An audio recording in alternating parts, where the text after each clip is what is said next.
I'm back. I had this big long video, like, explaining why I didn't post for 2 weeks, but I think it can come down to, basically, I felt like being show for a little bit and not updating my channel. Okay, well, besides that, I think we'll go ahead and head into a brand new video just for you guys. Also, I had some spooky content lined up for Halloween, but it kind of just never came out, so I'm gonna release them all as like an early Christmas present, like the missed Halloween episodes. It was like 3 or 4 of them. They're all pretty good. Okay, alright, see you guys on the other side. Well, I mean, it won't be me, it'll be somebody else, but you know, we can pretend it's me. Hello. Seems you've... well...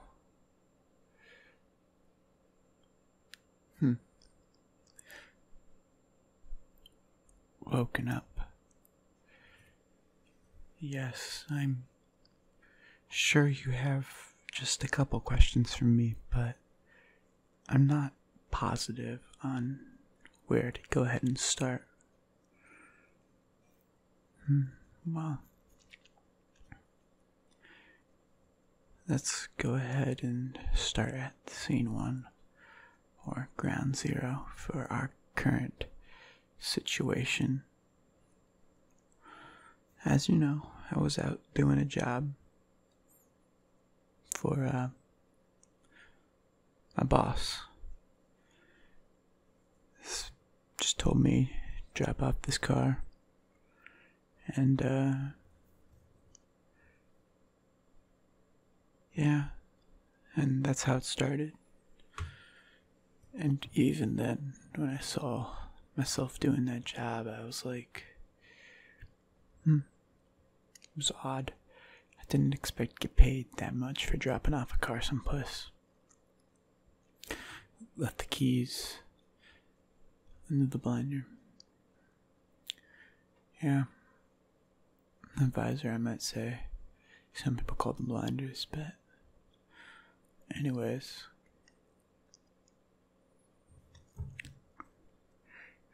been doing that for a while. Started getting more jobs, instead of going, park this car there, take this, run it there. Became, hey, here's some cigarettes, sold to some kids.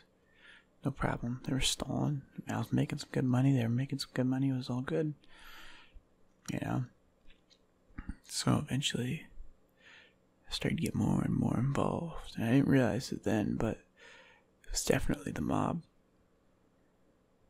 Yeah. Well, it wasn't what you think it was. Most people, when they think of the mob, they get the Italian mafia feel, wise guy, but no, it's Irish. But it kind of seemed as if it was spiraling out of control and I wanted out, but I couldn't get out, and that's when I ran into you. You were just a normal person in everyday life. And I thought, how come you don't have the life that I do? I'm constantly in fear of getting pinched, of getting caught. If I get caught, I can't snitch, or I get in trouble with my group, my pals. So, weird situation. And then you started coming into the shop, base of operations. I start to get you more and more, and you're so kind to me. It's almost as if, unlike the other guys, when people came in there, you didn't know what I did for a living.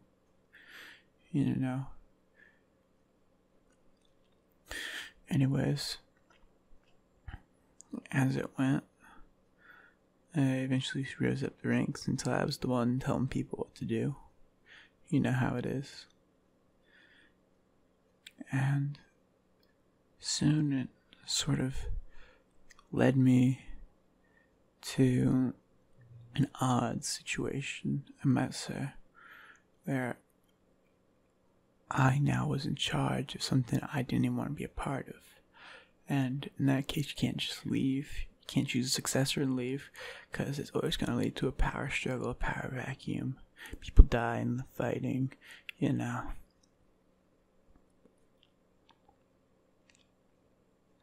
And I didn't think I cared that much. But, you know, there were some kids in there, they were good kids, alright? They were good boys. And, they ended up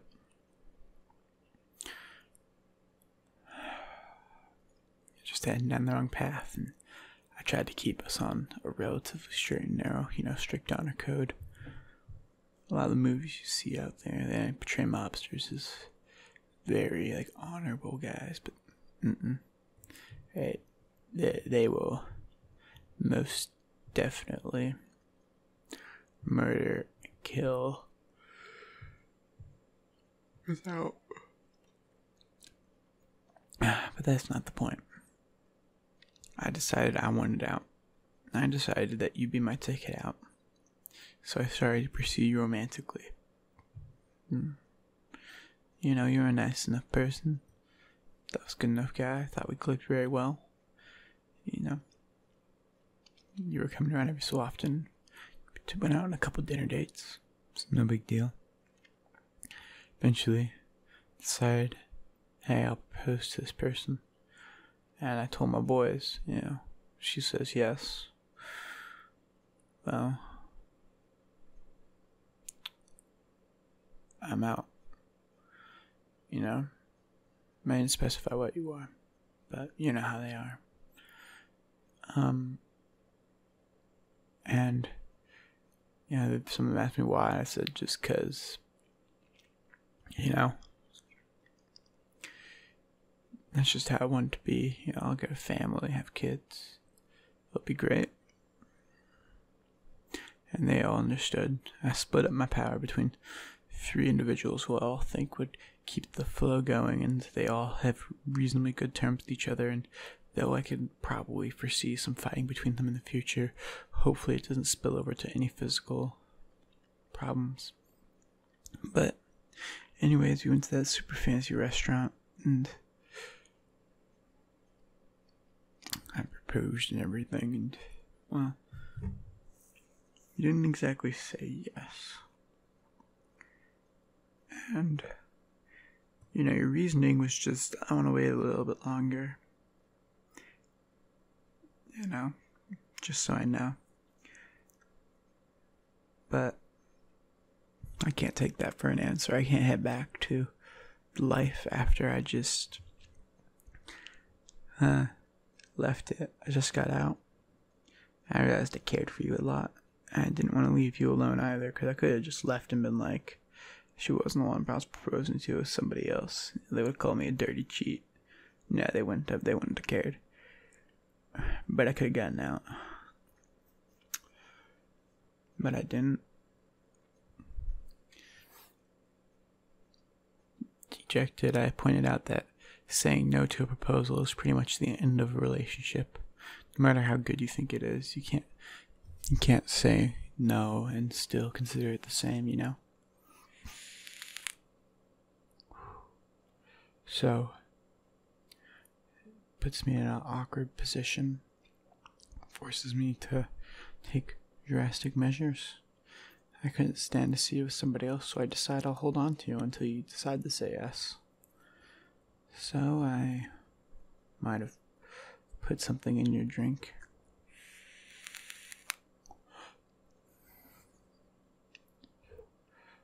I mean, I'm aware that it's bad, but I figured they're probably better in my hands than they are in somebody else's, because I'm a bad person, I fully admit that, but I'm not that bad of a person. So I figured I might, you know, some boys used to sell them. I said no. I took them from them, had them kept for a little bit. We got to use the restroom. I slipped them in, and you've been asleep in my car ever since. Now we're here.